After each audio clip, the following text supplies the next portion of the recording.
Good morning, everybody. The 6 finalists for the EYRA Prize and our audience.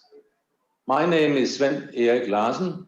I am from Aarhus University in Denmark, and I've had the pleasure to chair the EYRA committee, where we have selected you. And we're very proud that we have a good distribution across disciplines, and we have a perfect gender balance on top of that. So you have fulfilled all the wishes we could have. Also, more importantly, in terms of scholarship. This session is not as we planned it to be, because we wanted it to be very, very festive for you with a huge roaring crowd in the room. We have tried to make an illusion of that, as you can see in the on the central screen. But we will do our best today so you get a very, very good experience of this session. We know you have prepared your PowerPoints well and in time, and we thank you very much for that. The results will be announced later, but the ceremony itself has a high quality because of your input. Before we start the presentations, I will say a few words about the EYRA Prize. And I have a few slides. And please, Matthias, will you show my slide?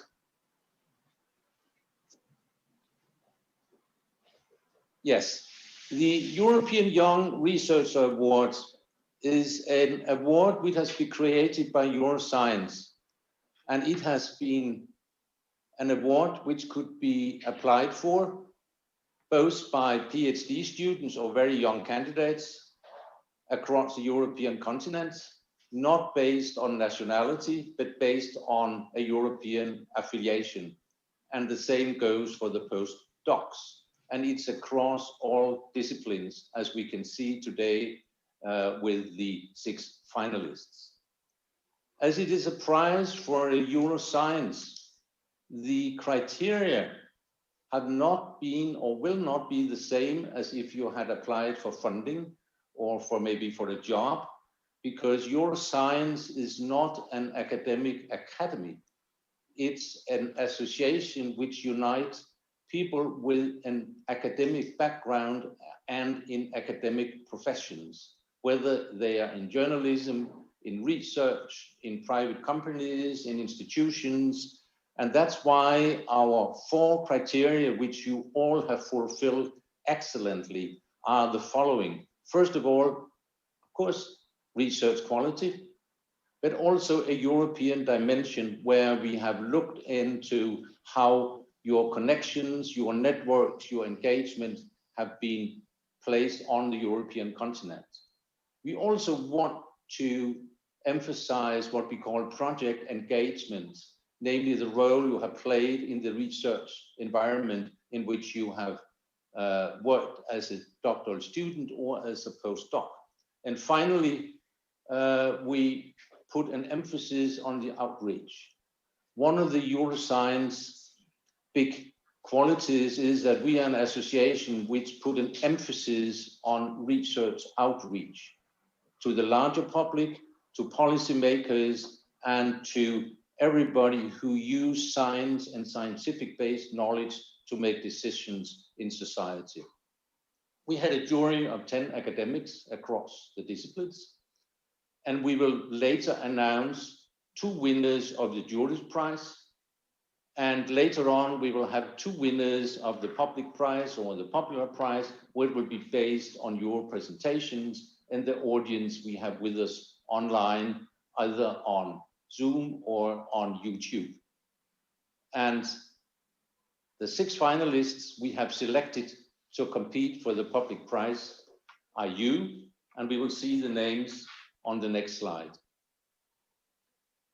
But before I do that, we will have I have the pleasure to thank our sponsors for the prizes you will get. And Elsevier Publishing Company has offered the winners, all 4, 1 year free access to discipline-specific platforms in the Elsevier company, a publication of an article free of charge in a relevant journal within the Elsevier catalog, and consultation with an editor, again in the relevant disciplines for you. And the winners, when we know the disciplines, will have a mail from EuroScience about the contact person. That will happen later. And then Elsevier wants you to be willing to give an interview, which they will circulate on the Elsevier platforms. And as you all know, you have also worked with Impact Science or the Cactus Communication to prepare your presentations, and we are very grateful for the support they in this way have given EuroScience. The Elsevier platforms has been operated by and created by Mendeley. We're very thankful for that. And now we come to the 6 names here in the PhD category in alphabetical order, and that would be the order of your presentations. Also, we have Michael Bassetta, US citizen, who has studied in Denmark and Sweden, political science, media studies. Francisco Valente Gonçalves, studied in UK, he's from Portugal, in psychology. Sophis Helen from Denmark, comparative literature and Assyriology. And in the postdoc category, we have Valentina Cesini, who is studying, has a postdoc in Spain, comes from Italy in chemistry, broad range of chemistry disciplines. And Elaine Toomey from Ireland in health science, and Maria Viñas from Spain in optics and biomedical physics. And with these words, I welcome everybody to the ceremony, and the presentations will be moderated by my colleague here, Stefan Bergmans. Please, Stefan. Thank you very much, Sven-Erik, and very proud and very happy to be the master ceremony for the Pablo Prize this year, the European Young Researcher Award. So this year is very special. I'm sure there's going to be glitches, but please all relax. If you're watching or if you were one of the 6 candidates, this is going to be going very smoothly. And we're all very excited to be able to watch you and listen to you and to your research. I can even tell you that at least one of my daughters, I was just on WhatsApp with her, is watching. So there are people out there who are actually watching and who will be voting. You will all now each have 5 minutes, and I'll insist 5 minutes only, to do your presentation.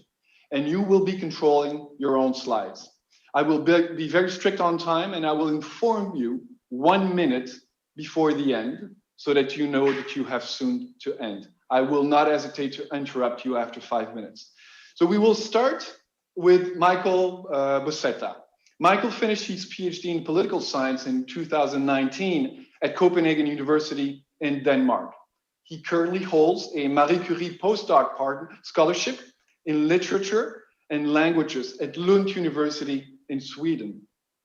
Michael holds a BA in philosophy from Columbia University in the US and an MS in political science from Copenhagen University and an MA in European Studies from Lund University. He will now tell us about his research interest. Michael, you have exactly 5 minutes and your time starts now. All right, let me share my screen here.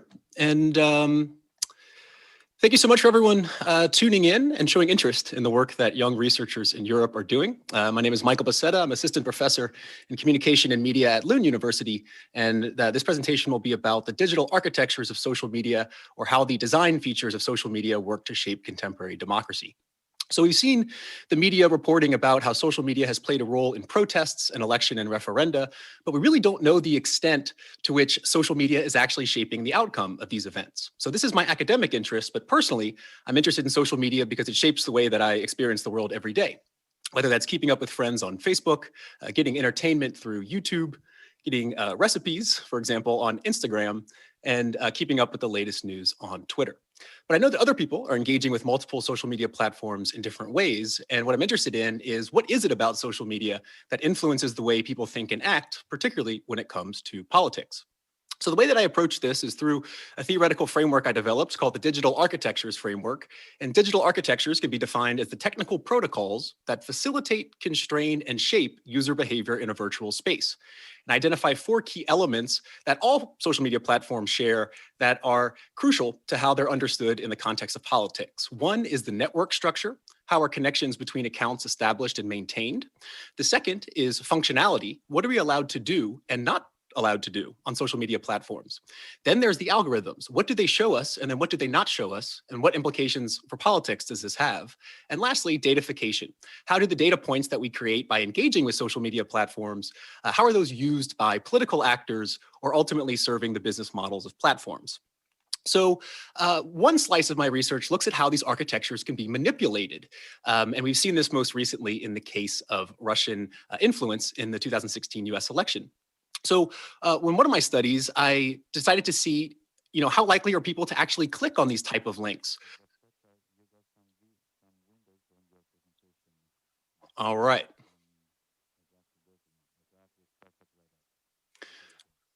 Okay. So I created a fake news bot called the DC News Report that was aimed to mimic the layout of the Washington Post. And it sent Twitter users who were either predicted to be left or right wing based on what they've expressed on the platform, this breaking news link that, if clicked, would just lead to a Google form survey about people's social media habits, but it could, in theory, have malicious software that would take over someone's device. And what I found is that 1 in 5 people were likely to click this link, regardless of whether they were left or right wing, or whether they were using a desktop or mobile device, which I think is interesting. 1 in 5 people would actually click this link that had a very simple form of machine learning message generated to it. And I think this has implications for the ways that people are not really paying attention to what they're clicking on social media, and that can actually be used to launch a cyber attack. So I have a little technical trouble here, but so one thing I'm looking at is what are the general steps of a cyber attack? And they generally follow these 5 steps across different social media platforms. One is that foreign actors can collect information that we publicly produce on social media. They construct profiles that appeal to our interest, establish contact with us through various messaging services on the platform, which, if they're laced with malicious software, can compromise our devices that can then be used to message people within our own networks and spread that attack. And we've seen this recently on Twitter, where former President Barack Obama's account was hacked and asking for Bitcoin, but that could have been used to spread malicious software to other heads of state, for example. And that could be used to spread misinformation that might send markets into a downward spiral. So we see how social media is interacting with different elements of human society, but we really don't know the broad implications of what these platforms have for democracies. Most studies are single platform, and they do not compare architectures across platforms. And few scholars are looking at how these architectures can be manipulated by malicious actors to advocate for certain state interests. So the change that I would wish to see is better empirical evidence for tech companies and policymakers to improve platforms towards achieving positive democratic norms. I'd like to see more research on the impact of social media on democracy rather than marketing and economics. I'd like to see platforms used to conduct field experiments in the way that I have done, and we are seeing the first few stepping stones into cross-platform research. So that's it, but I will use this platform quickly to plug my podcast, where if you're interested in the topic, you can find interviews with great political communication scholars and episodes on EU institutional communication. Thank you. Thank you very much, Michael, and thank you very much for keeping to the time. This was perfect. You had actually 11 seconds left. Wonderful. All right. Good. So now we go to Francisco Valente Gonçalves. Francisco is finishing his PhD this year in clinical and forensic psychology at Leicester University in the UK. He was a Marie Curie Scholarship Fellow affiliated with the interdisciplinary Intrepid Research Group in Forensic Science in the School of Criminology at Leicester University. He has been engaged in intensive outreach and organizational activities on a European level and has used his research in companies that focus broadly on forensic studies. Francisco, can you please tell us about your research? Your time starts now.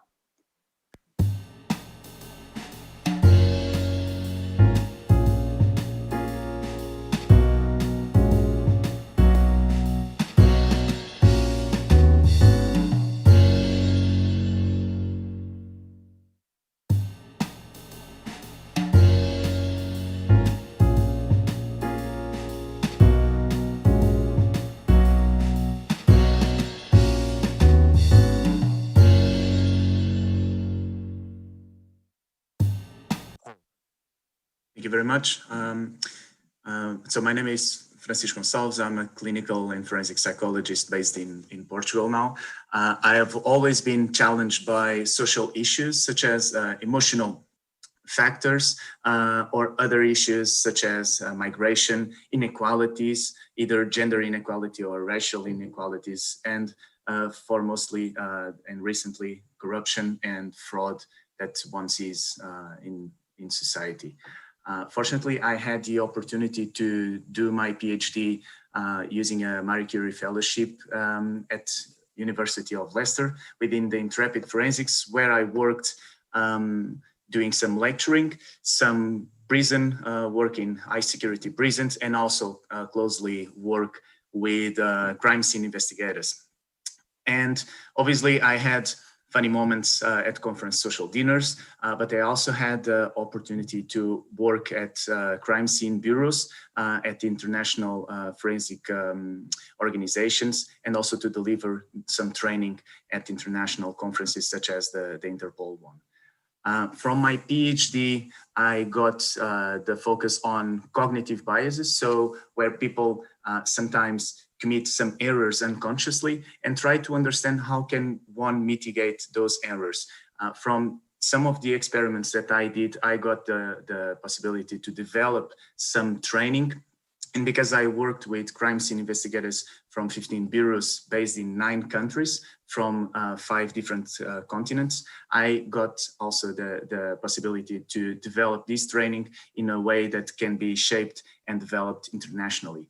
Obviously, this is something that are some stepping stones, and we are trying to develop new techniques to make the criminal justice system more fair. On the other hand, I also developed this startup on mental health due to some personal issues that I had, and I found the need to have an online therapy platform. So with a colleague of mine, we developed this in 2016, and we got some achievements such as working with people that cannot pay some mental health appointments at a certain period of their lives, or some engagement with private companies. Currently, we are also doing some projects at an European level. One of them is creating an observatorium for academic mental health, and the other one is training for academics to shape and to develop and promote their mental health balance. So far, I had the opportunity to do a number of publications. I also got the fortunate opportunity to receive 2 European awards, MCA Social Impact Award and MSCA Award. Number of grants, but most important, I met a lot of people that helped me shape my ideas and to develop them further. Currently, I'm working at a global company, Ernst & Young, where I'm the first psychologist doing fraud investigation using detection deception strategies. So trying to understand when people lie in a forensic interview. And I'm also using cognition to develop some strategies for compliance programs using artificial intelligence and big data. On the other hand, I'm a non-executive director currently of HUM, and we keep working with people that cannot pay some mental health appointments, and also getting engagement with some private companies. 1 minute. On a final note, recently I did a road trip, and I ended up the road trip seeing this movie called Into the Wild, and it got me the message that one needs to share, and Europe and probably the world is now passing a moment where everybody should share either knowledge or experiments, ideas. And I really hope that in the future we can still share, we can keep these kind of moments and share insights in order to develop ideas further. I hope you enjoyed my share, and I'm also happy to share this with you guys. Thank you very much. Thank you very much, Francisco. So now to the last candidate for the PhD category, Sophis Helen. Sophis is still a doctoral student at Aarhus University in Denmark in the School of Culture and Communication Comparative Literature. He holds a BA and an MA in Assyriology from the Copenhagen University and Würzburg University in Germany. Sophis has been a visiting scholar at Columbia University and has also been an invited lecturer at Cambridge University, Vrije University in Germany, and Helsinki University in Finland. He will now take us back in time by telling us about his research. Sophis, your time will start now.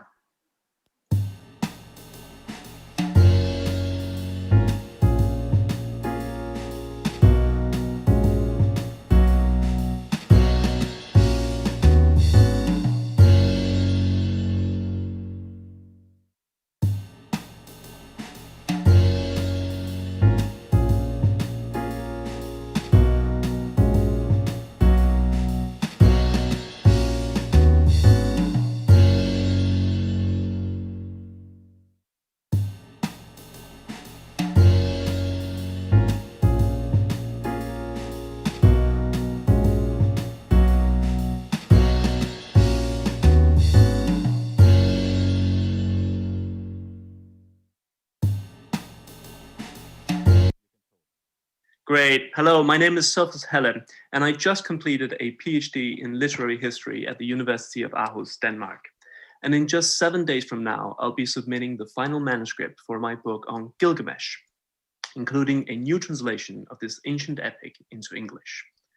The book builds on 8 years of research on this Babylonian poem, which was written over 3,000 years ago in what is now southern Iraq.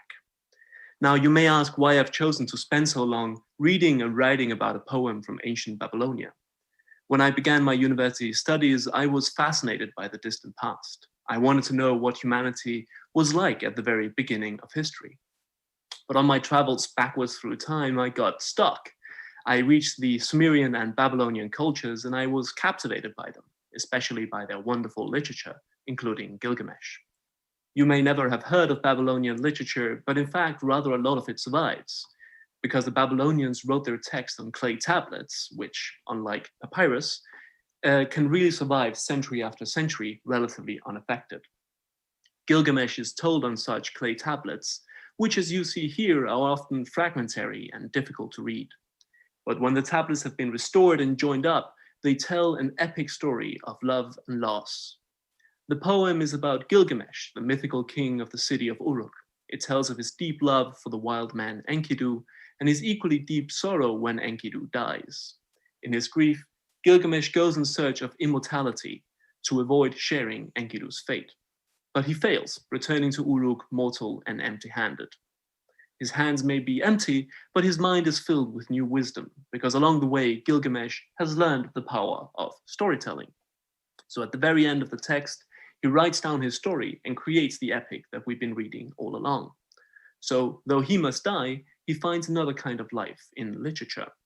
And today, Gilgamesh's story has become wildly popular. It has been adapted into art, music, poetry, theater, video games, sci-fi series, even a restaurant in London and a crater on Ganymede.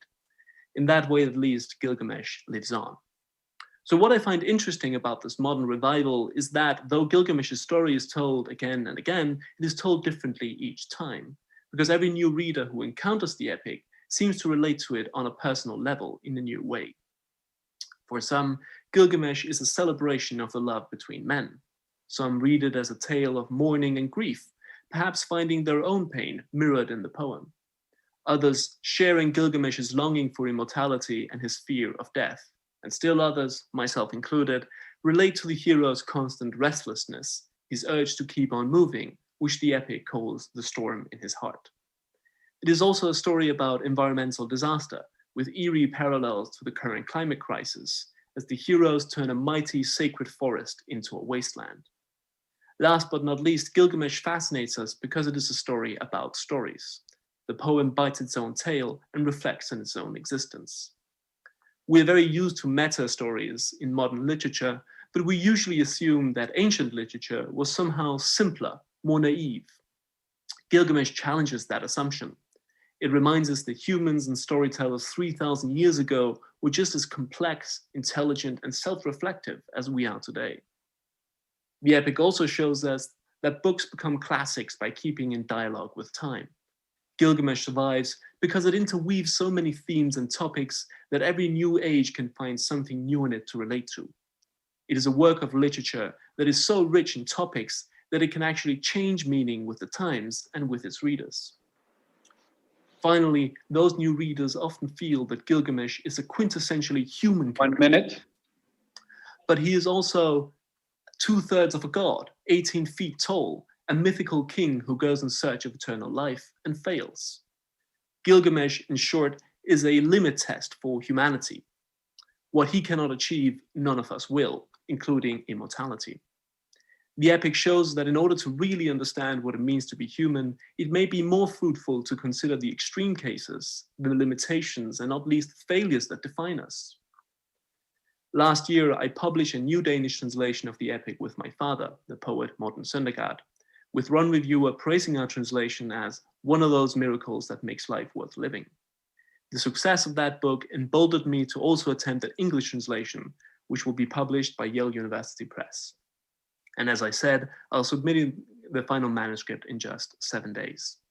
And more generally, my work on Gilgamesh has led me to reflect on how ancient literature depicts the human being. And that is something I'd like to pursue in my future research. My theory is that ancient ideas about what it means to be human continue to shape our modern understanding of humanity. Thank you. Thank you very much. So this concludes all the 3 presentations that we had from our PhD candidate. So for the popular prize, it's time now for the public to vote. So we're going to now share our screen, and you're going to see the, I would ask you to go to menti.com, that's MENTI.com, and type in the code that you see here on the slide. That's 8521166, 85211616. And then you can make your choice from the 3 presentations we've had and the 3 candidates we've had. So please, everybody, do so. I will give you about 3 minutes to do so. Okay, I will do it myself now so that I can start talking to you again. So again, 8521166 on menti.com, and please submit your choice. As a reminder, very quickly, Michael was the very first candidate from Sweden, Lund University, but also from the US on political science and media studies. Francisco, UK and Portugal, talking about psychology, forensic. And then the last one was Sophist Helen from Denmark on comparative literature and Assyriology, talking to us about Gilgamesh and his tale. Okay, let me check the time. Good, you've got about 1 minute and 30 seconds to go. I just want to make sure that everybody has a chance to vote. Good, good numbers here. We do have a lot of people watching, so I'm very happy. Yeah, absolutely. Good. Go on, you can still vote. Menti.com, and then you type in the code 8521166. That's 8521166 in menti.com. Wonderful. You've got about a minute to go now. So please go ahead.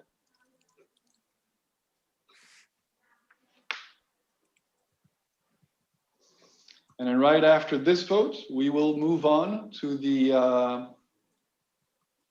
3 candidates for the Postdoc award. So just wait, this is coming very soon. And while this is happening, a few more seconds for you guys to vote. We've got quite a lot of people, many more than I was expecting, so I'm very happy about this. Wonderful. Great. This is really a popular vote, so it's wonderful.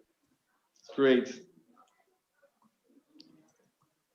Good. I will conclude the vote now, and I will then go back, and as I was mentioning earlier, we have had now the chance to listen to 3 gentlemen who were finishing or doing their PhD and telling us about their research. We've been able to vote for the ones we preferred. To keep the gender balance, we're very lucky this year to have actually 3 women presenting their research for the postdoc candidates. And we will now start. And I repeat, each of them will have 5 minutes to present. I'll be tough on that. And each of the candidates no, in this case, it won't be the case. You will see. They won't all be driving their own slides, but you'll see. I'll still be strict on timing. We will start with Valentina Cesini. Valentina currently holds a postdoc position in chemistry at Alcalá University in Spain, after having been a Marie Curie postdoctoral fellow at Mons University in my country in Belgium. She defended her PhD in engineering at Perugia University in Italy in 2016. Valentina has a BA and an MA in material science from Cagliari University, Sassari University in Italy, and Menendez Pelayo University in Spain, where she has also been an assistant researcher in 2017. She will now tell us about her current research interests. Valentina, you have exactly 5 minutes, and your time starts now.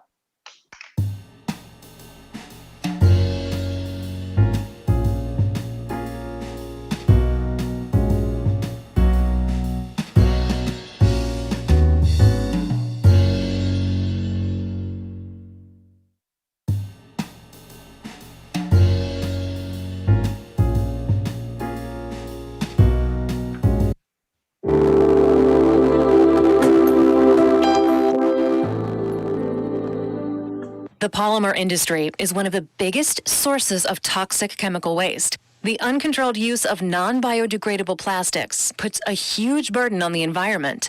And if we don't find effective alternatives now, future generations will bear the brunt of this. Dr. Valentina Cesini is a scientist who is actively working towards this cause. With a degree in materials science and engineering, Valentina began her research career in 2011.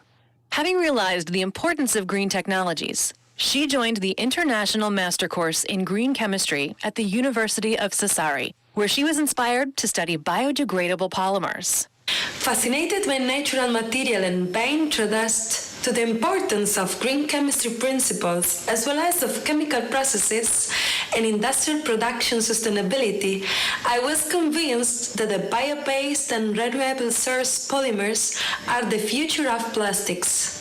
After pursuing a PhD in smart blends based on natural polymers like starch, she moved to Belgium when she got an opportunity at the University of Mons to develop bio-based free isocyanate polyurethanes with piezoelectric properties.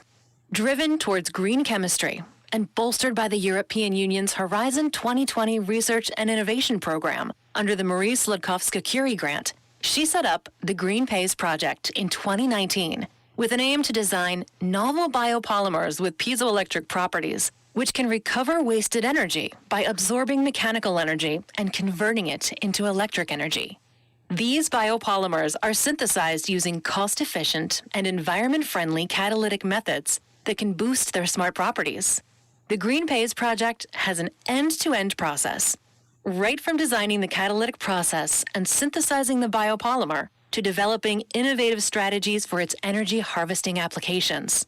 Through this project, Valentina not only paves the way for the development of green technology, but also promotes its use in the real world. Her work has been published in 14 peer-reviewed JRC scientific publications and 6 book chapters. Looking for new strategies to improve the piezoelectric properties of bio-based polymers, I understood that the effective planification of their molecular structure could be the key to successful energy harvesting application. Inspired by this, I set up the Green Peace project, through which we have been able to propose new promising organometallic catalysts for the cost-efficient and sustainable industrial production of bioplastics. Valentina believes in the active dissemination of her research to the general public and new generations, with focus on a circular economy in which sustainable technology is integrated into the economic model. She has presented her research in more than 20 national and international congresses. My research contributes to future social well-being by offering promising solutions to the existing environmental problems due to plastic contamination and climate change. I would like to thank 2020 European Young Researchers Award for nominating me and helping me to promote my research. Thank you.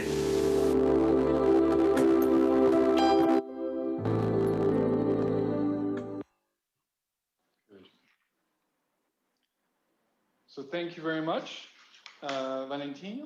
That was well in time with your video, so that's perfect. Next we go to Elaine Toomey. Elaine is doing a postdoc in health research at the National University of Ireland, Galway, and serves as the Associate Director of the Cochrane Ireland. She obtained a BS and an MS in physiotherapy at the Limerick University in Ireland. Elaine then defended her PhD thesis in public health and physiotherapy at University College Dublin in 2016. She has been a visiting scholar at Newcastle University in Australia and at Western University and Ottawa Health Research Institute in Canada. Elaine has, and that's one of the glitches actually for today, has had trouble with her Wi-Fi connection. So she will not be actually sharing her screen. We will be running the slides for her, but she will be speaking without being on the camera to save some of those waves. So please, Elaine, just tell us when you want us to move the slides and we will do so. And I will start the timer as soon as you're ready.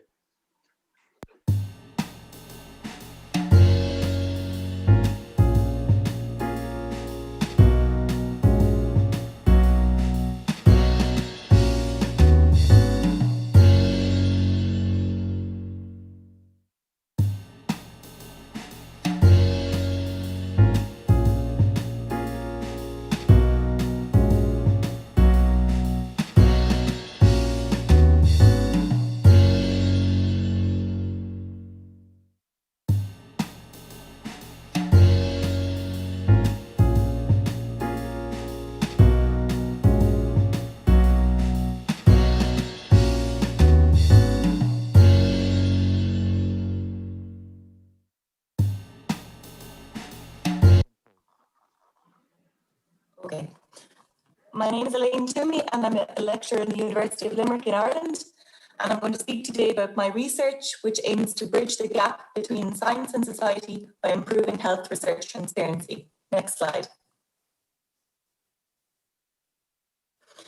So human behavior change is essential for important health and social outcomes, such as changing individual behaviors like physical activity to prevent chronic diseases, or changing healthcare professional or policymaker behaviors to implement best practices.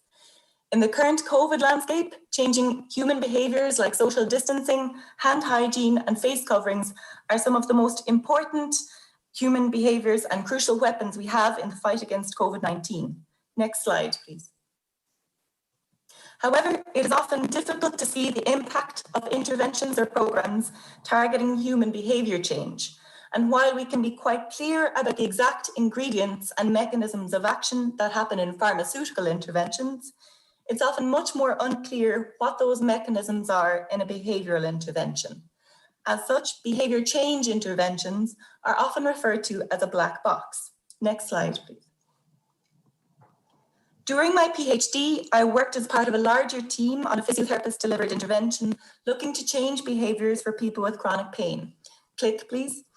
My PhD specifically focused on opening that black box and helped us learn how and why the intervention was implemented as intended and what actually happened in it to enable behavior change. Click, please. This learning, depicted in the images here, allowed us to maximize our understanding of the intervention and provided us with better transparency to help learn more and make more impact for the intervention itself. Next slide, please.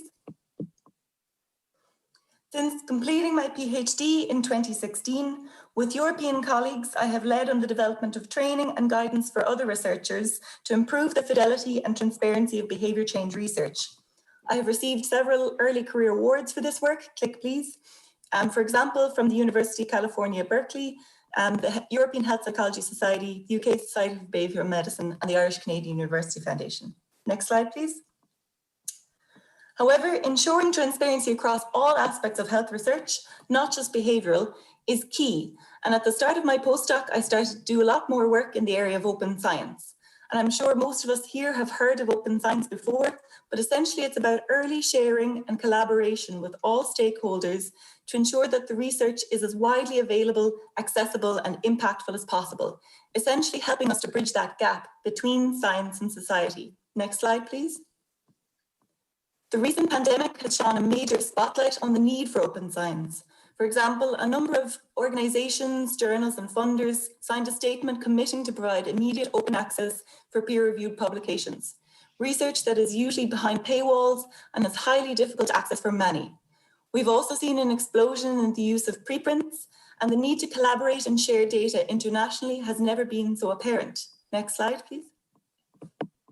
For my own part, I worked as part of the Cochrane Ireland Emergency Evidence Response Service, and with the Oxford Centre for Evidence-Based Medicine, we produced a series of rapid evidence reviews, click these, on personal protective equipment, making these immediately available as preprints. I also set up an open science framework page to make all associated data and materials also immediately available. Click, please. I also worked as a reviewer for the Irish initiative iHealthFacts.ie, which is an online platform to enable members of the public to fact-check health claims. I set up another open science framework page for that so that my fact-check and the underpinning research would be transparent. 1 minute. In my opinion, science has never been so closely scrutinized. Therefore, being transparent about what we do is crucial for getting public buy-in and counteracting misinformation. So engaging the public is another important way of improving transparency and maximizing research impact. Click, please. For example, in my role as Associate Director of Cochrane Ireland, I developed a video-based animation with members of the public to explain evidence reviews and their role in healthcare decision-making. Click, please. I also worked on the Cochrane International Task Force for Consumer Involvement to identify the best ways of involving stakeholders in research. Click, please. I'm also very passionate about research outreach and dissemination beyond academia. For example, as well as a number of peer-reviewed publications, I've also written a number of blog posts and organised a number of events, including a 2-day open science workshop for early career researchers, and I established Ireland's first ever Open Science Week in 2019, which we ran again this year online. Click, please. So for my next steps, I have recently been awarded an Applying Research into Policy and Practice Fellowship from the Irish Health Research Board. And this will allow me to explore and improve the transparency of research and health policy making in Ireland. And thank you very much for listening to me and for nominating me. It's been a real true honour and privilege. Thank you very much, Elaine. And just to be clear, because you were not on the video seeing anything, you came out loud and clear, and the synchronization with the slides was perfect. So everything was smoothly. I know you were nervous before the presentation, but everything went well. Thank you. Next and last candidate for today is Maria Viñas. Maria is a postdoctoral fellow at the University of Optics of the Spanish Research Council, IO-CISIC. She obtained her BS and MS in optics and in optical engineering, as well as her PhD in physics at the Complutense University in Madrid, in Spain. Maria is now going to tell us about her research, around which she has collaborations in the US and across Europe, both with research institutions as well as with industrial research labs. Maria, your time will start now. Good morning from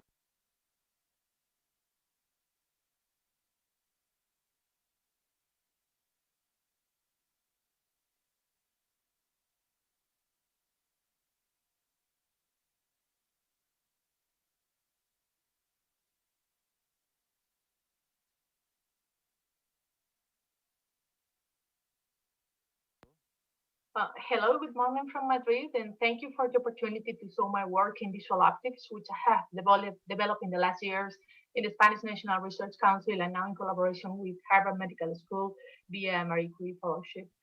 So the link between astronomy and vision is not very obvious, but the same technique that we use to improve the quality of faraway stars can be used to several applications in the eye. We have exactly the same conditions. We have a turbulent and dynamic conditions, and we need to improve the optical quality of the system by compensating of the incident wavefront.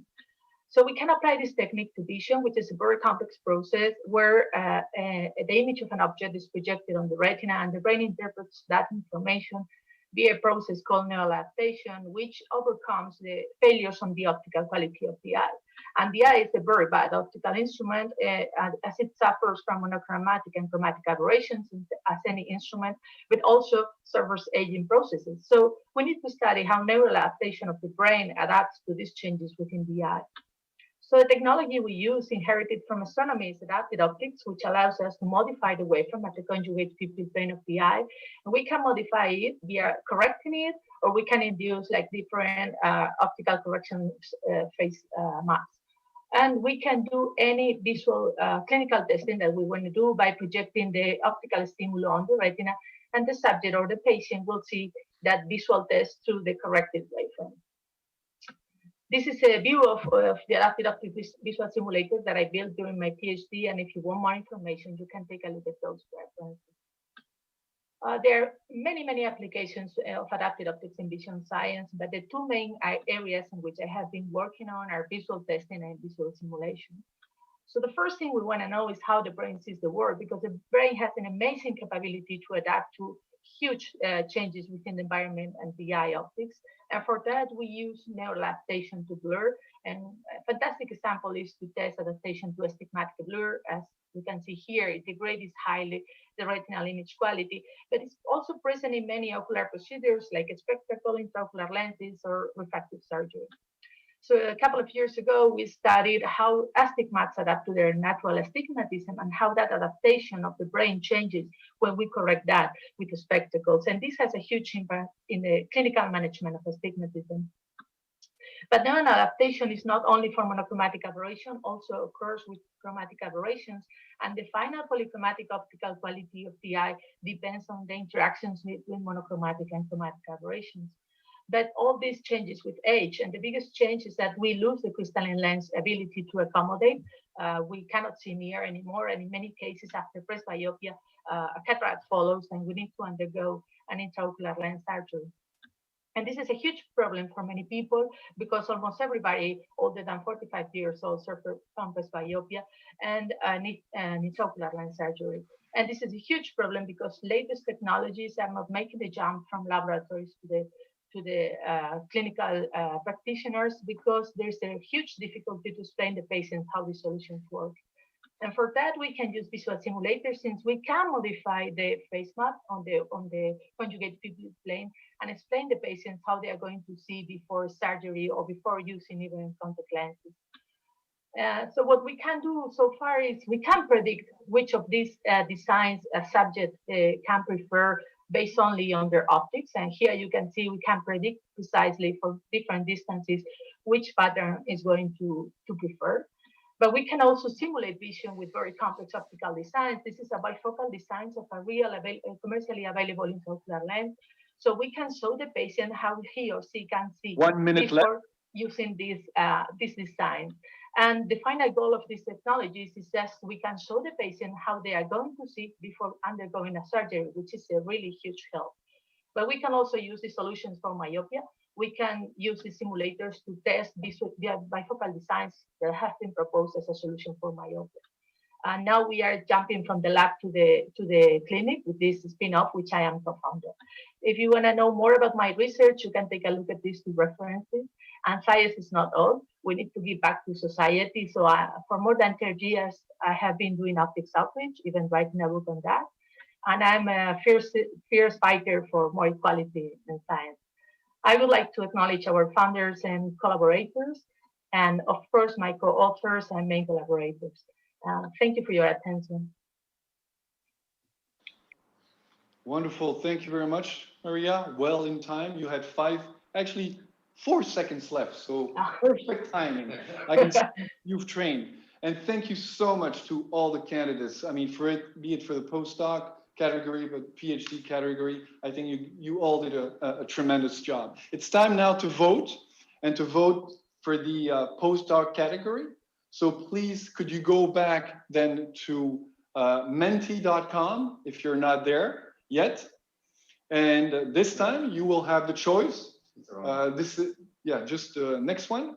Perfect. You will have the choice between Valentina Cesini, Elaine Toomey, and Maria Viñas. Again, this is on menti.com.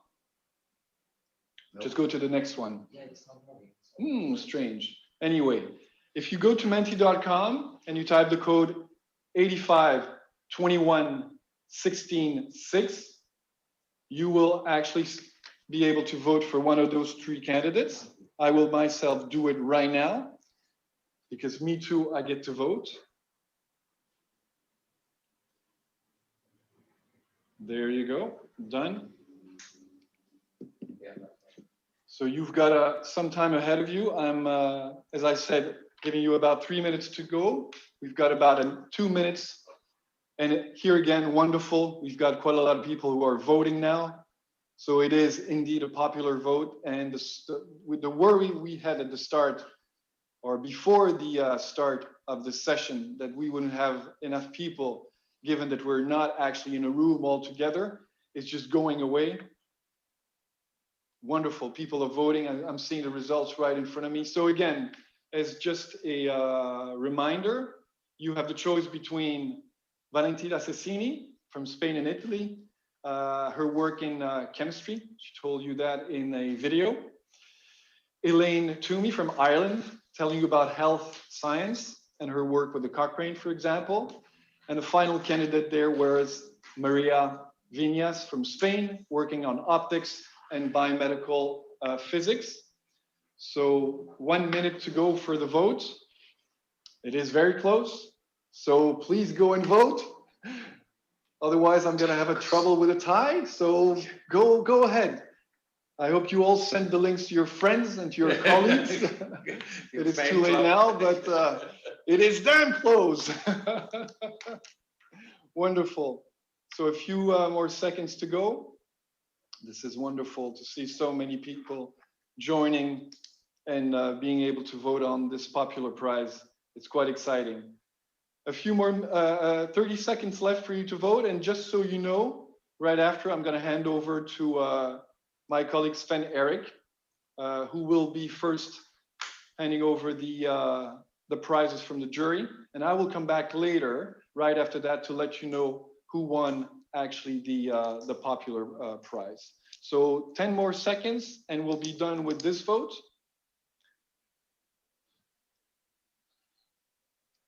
There you go, it's over. So thank you again to all the candidates for a wonderful presentation. And Sven Erik, the floor is yours. Thank you. Thank you so much. And now I will slow down the pace a bit, as you do on occasions like this, before I come to the jury's preferred candidate for the PhD prize. And the name of the jury winner is Michael Bassetta.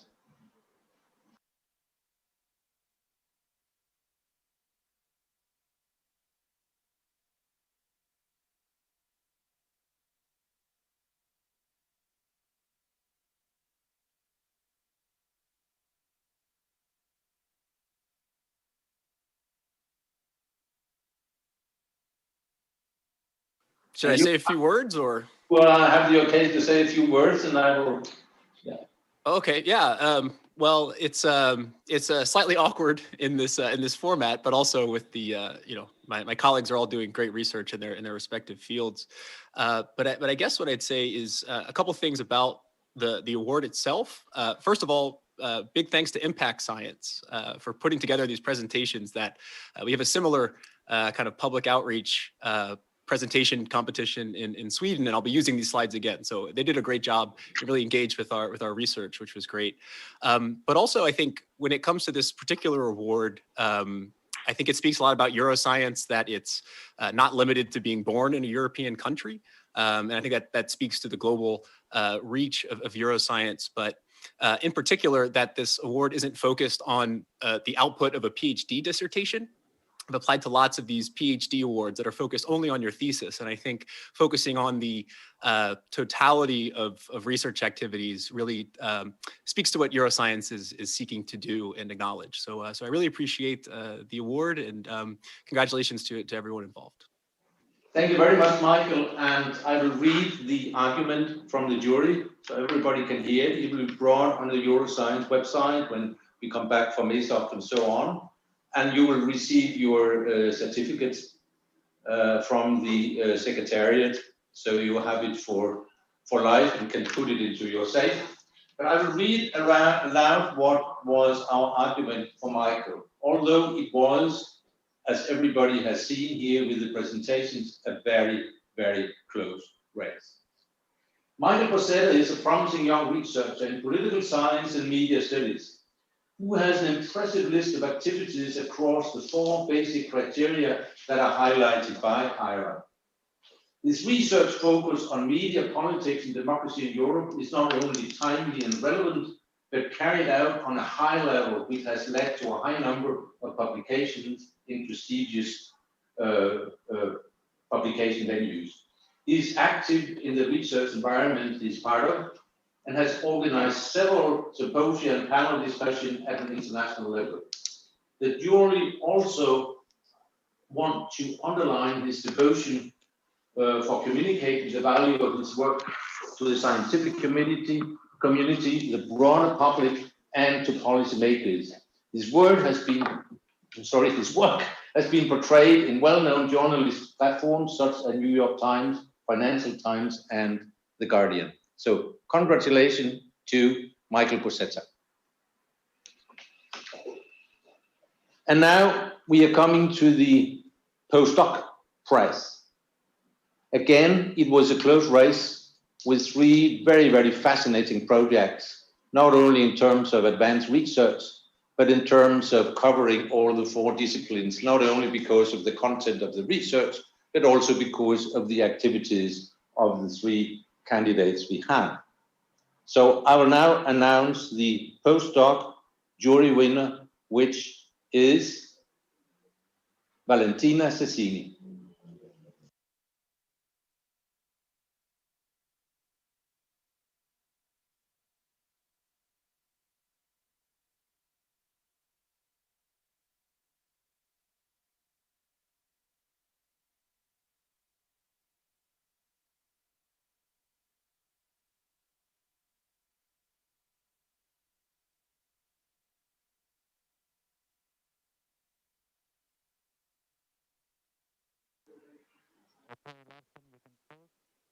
Thank you very much. And I will again read the argument from the jury. Valentina Cesini impressed the jury with her broad European research experience and continuous engagement in European networks. Together with her innovative approach to sustainable development goals, including smart energy, responsible production, and climate action, she integrates high-level and high-impact research with social and political importance without compromising research quality. A unique qualification which has earned her a patent already and numerous prestigious articles. Her research is at the forefront of an interdisciplinary field of the material science based on biomaterial and nanotechnology, which no doubt will make her name known in the years to come. The jury also acknowledged her strong devotion to direct engagement in public communication and scientific outreach. Congratulations, and if you want to add a few words, you're welcome to do that. Thank you. I want just to thank the organization, the EuroScience organization and Impact Science, and to give me this possibility. And I don't have a word. I really thank you. Yeah, thank you. And I have to add that the reason why Valentina made a video was that she was not quite sure she would be able to attend, which you are. Yes. You are on maternity leave, and I think we should also wish you a happy maternity leave. Yeah, is here. It's part of this prize. Also. That's a wonderful prize. That's a very, yeah. I got a grandchild. Thank you. I got a grandchild on my birthday 15 years ago. Wonderful. So, thank you. And now Thanks. I will give the floor to Stefan. If you have got the numbers for the popular winners. Absolutely. And I'm going to tweet about that baby. Yeah, That's yeah. for sure. Wonderful way to do it. Yes, so back to the popular prize and to the voting that we had from the public. I am now going to announce the winner of the PhD category for the popular prize. And the winner for this year is going to be a man, that's for sure. So, I mean, all of you were indeed men. The winner is Sofis Helen.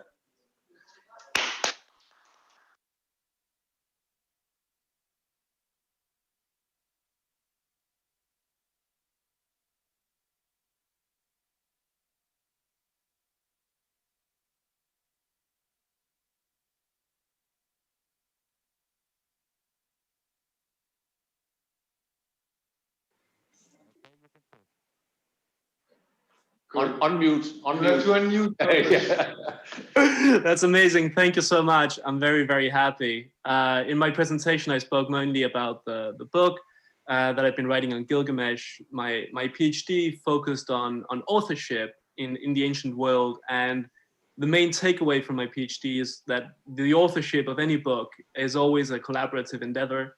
Even if a book seems to have been written by one person, there are many voices and many inputs, and in the ancient world, many scribes going into it. And it's the same with this case. I have so many people to thank, more than I can mention, including everything from the organizers of the conference here to Cactus Communications, but also my wonderful advisors, Mes Rosendale Thompson and Nicole Brish, and so many friends and colleagues who've helped me. So just a huge, huge gratitude from here. Thank you so much.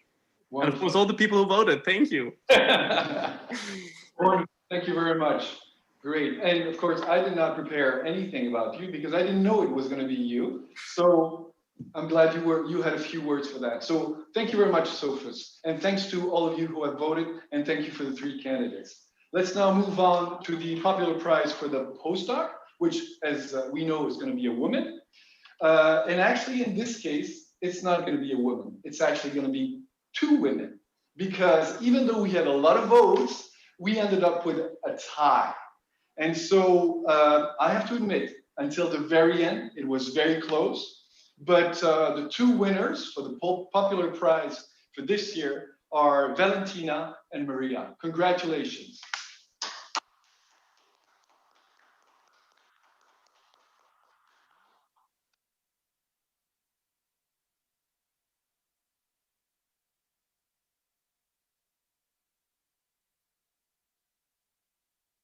You do. Yeah.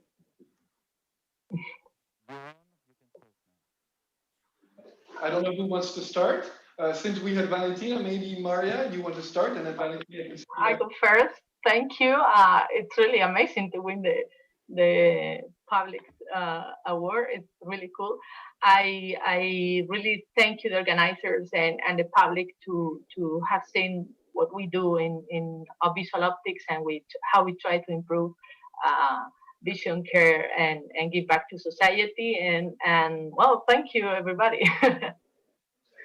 Great. Valentina, another few words? Yeah, I just want to thank you, all people that vote for me, and also all the researchers that works with me during this year, because they help to do that, to give me these results today. Wonderful. Wonderful. We want to see the baby again. Thank you very much to both of you. And Elaine, just so you know, this was damn close.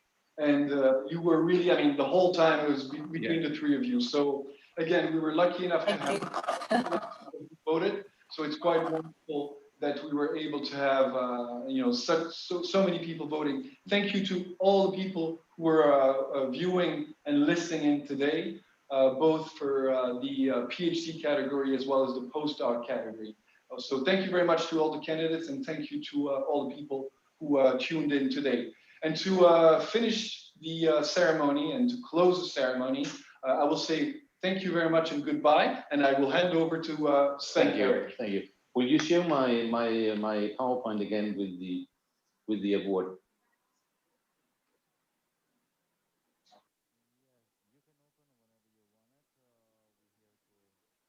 Yeah. Yeah. Back.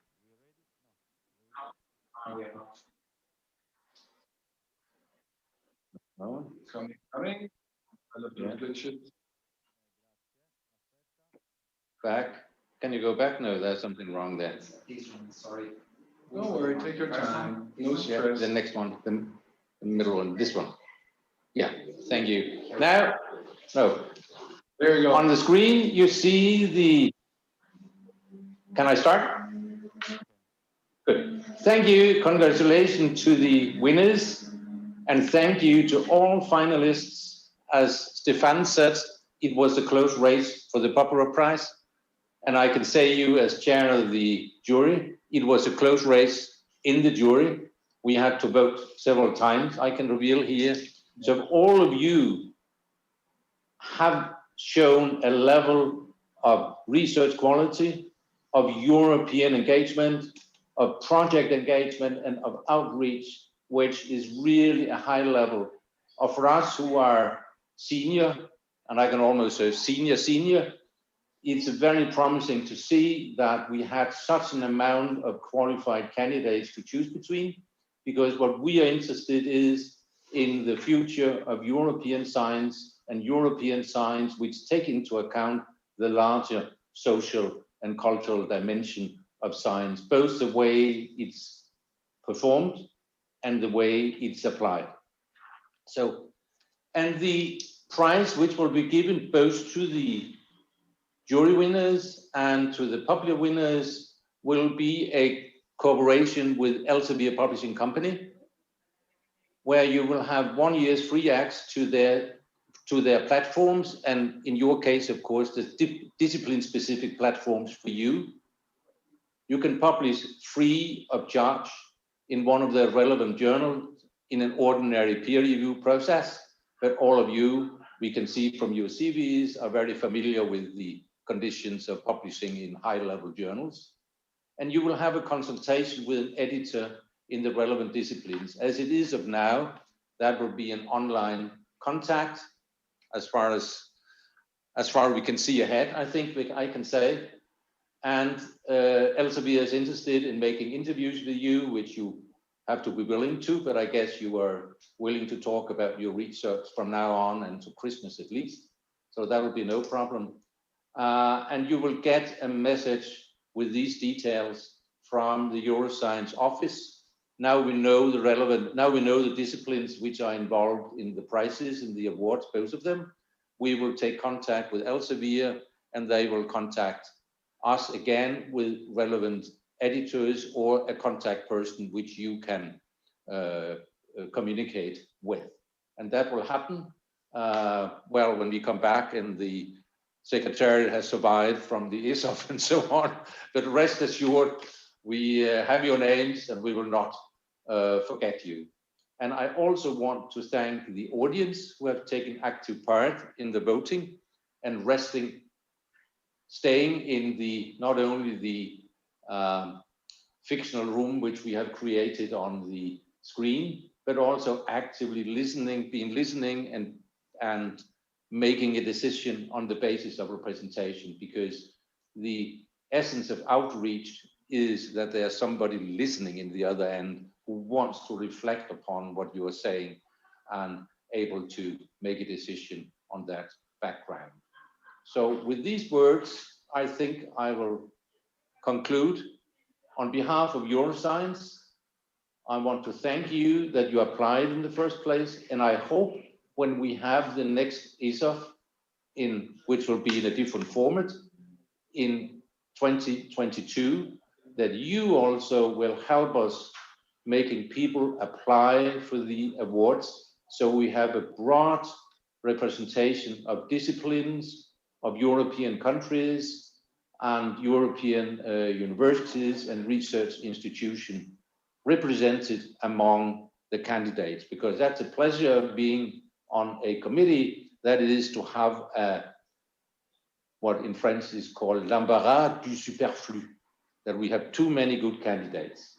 And that was the case this year, as everybody has been able to see, also among the finalists. So congratulations to be finalists, congratulations to the winners, and thank you for attending to the audience.